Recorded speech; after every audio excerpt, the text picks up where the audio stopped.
Yun, tatlong personang mukha pwede ba ilagay sa ating mga langis o garapa, yung nilalagay sa loob, no? Ano ba pamamaraan para mabuhay natin to? Paano ba gagawin? Hindi yung basta lagay lang tayo. Tara, pag-usapan natin. Wala namang agiman, pero nasa puso ang tunay na agiman. Isigaw mo bro, ang lakas ng loob. Kahit walang agiman, laban tayo. Ahiping agiman, boy, walang makakahadlang. Basta nasa puso, tunay na agiman. Yan, mapagpalang araw sa inyo lahat. God bless at more blessings sa inyo lahat. May katanungan si Kuya about sa paggawa ng garapa na nilalagyan nila ng ah, tatlong muka na may orasyon o tatlong persona na may orasyon. Ano ba yung pamamaraan na gagawin nila at dapat gawin? Kailan pabandasalan to? Ito yung katanungan ni Kuya. Excuse me po. Yan. Yung lagi siya sabi, lahat ng naghahanap ng aklat kay Anthony Slatigo Valderrama, rekta na lang kayo ng pimpo sa kanya. Yun, sa aral ng kay Kuya, no, about sa ah, paggawa ng garapa na may tatlong persona mo. Ang pinakadabis po niya, no, marami kasing mga iba na basta na lang po naglagay, pero yung proseso, hindi ba iba naman pamamaraan din, no? Pero yung sa part ng Team Happy Agimat, kung mas mabisa po, maganda po kung sa ulado nyo o yung nababasa nyo, yung nakasulat doon sa orasyon na dito sa tatlong persona na orasyon na picture na ilalagay sa loob ng garapa. Kung sa ulat, kung mababasa niyo po yun at alam nyo, pag konsagra niyo po kasi niyan, hiling niyo mabuksan po yon yung garapa, may pasok yung orasyon at mabuhay yung nasa loob. Ngayon, yung lahat po nung nasulat po doon sa papel pong yon ay uusalin niyo po at ihihip niyo diyan po sa ginagawa niyo.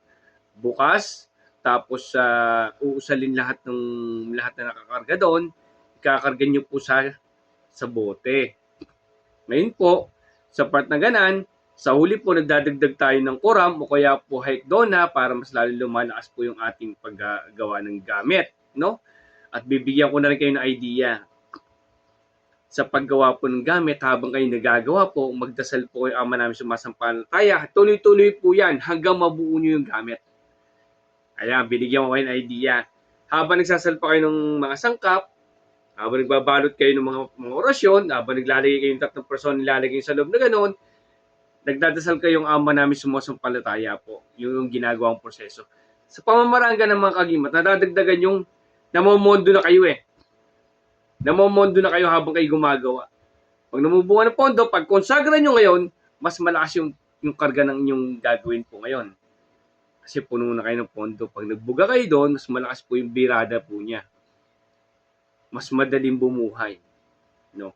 Ngayon naman, kung hindi mo naman sa ulado yung hindi mo tanda, kasi minsan may maliliit na sulat, hindi naman natin basa, at hindi naman bigay sa atin, mga nagbahagi sa atin, ano paano gagawin natin?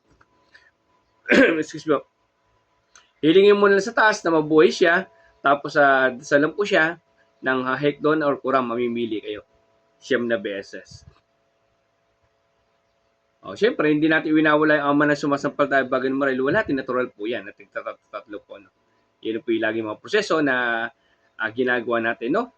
Yun po, no, sa part ng naglagay lang kayo ng Xerox lang po at hindi nyo naman dinasal, hindi nyo wala ng proseso, dinasalin nyo, wala ng proseso, is magiging useless po sa akin pong aral. Hindi ko naman patatapakan po sila. May nagtanong po sa atin, kaya po tayo sumagot sa about ng aral ng Team Happy. Kaya lang sinasabi, kung kayo again sa aral ng Team Happy, skip lang kayo para hindi kayo kainin na negatibo. At ito po ay tinuturo ko po sa mga naniniwala sa aral ng Team Happy Agimat. Sa ilang taon na po tayo na nagtuturo ng ganito at marami na po natuto sa atin at marami na po nakakapanggamot po, no? At marami na po tayo natulungan.